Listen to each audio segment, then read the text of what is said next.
sarap.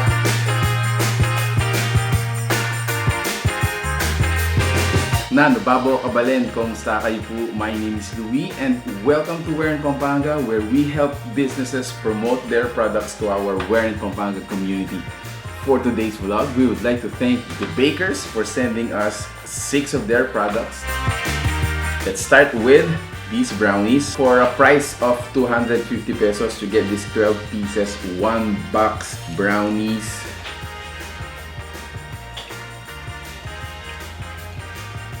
Wow! For me, it's a little bit bitter. In-emphasize nila yung chocolate for this one. Not too sweet. And isang gusto dito is it is actually moist.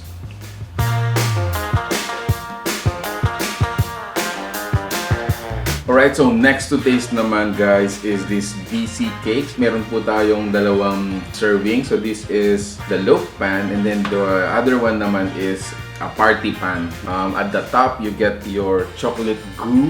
Now in the middle, meron tayong white cream. Then last is another moist cake.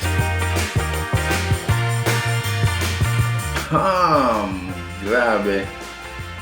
Wow.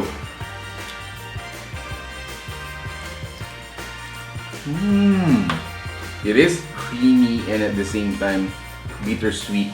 For this, chocolate mixture, hindi rin siya ganun katamis, so hindi siya nakakasawa.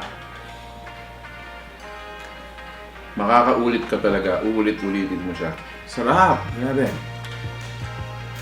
Take a look at that, guys. There you go. That's what I'm talking about. Creamy, bittersweet, lovely, moist cake.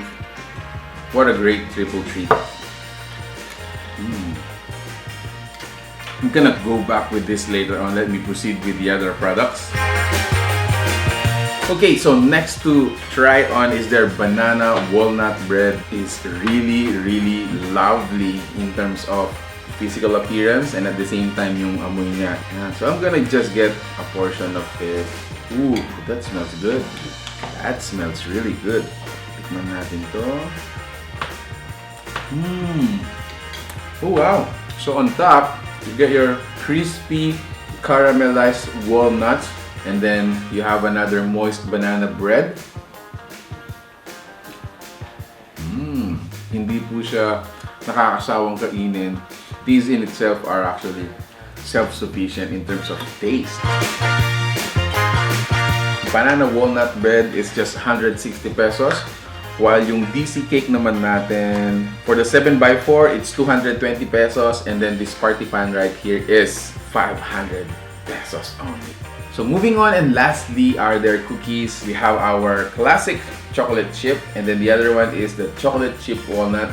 For the classic, it's just 190 pesos. And then for the walnut is 220 pesos. And it's additional, 30 pesos. You get to enjoy walnut flavored chip cookies. So again, they're cookies, they are moist, and then in terms of the ingredients inside it, it is very generous. Every bite that you will have, you're gonna have all the ingredients that is expected to be in the cookie. Alright. Upon ordering, you can actually request an alternative to the regular sugars. You can actually request for stevia. What an amazing experience, guys. If you want to experience afternoon delight na experience ko for today, make sure to check out the bakers. So we're gonna be flashing the fan page on your screens right now. Guys, thank you so much for watching Wear in Pampanga. Till our next video, I hope to see you there. Peace out.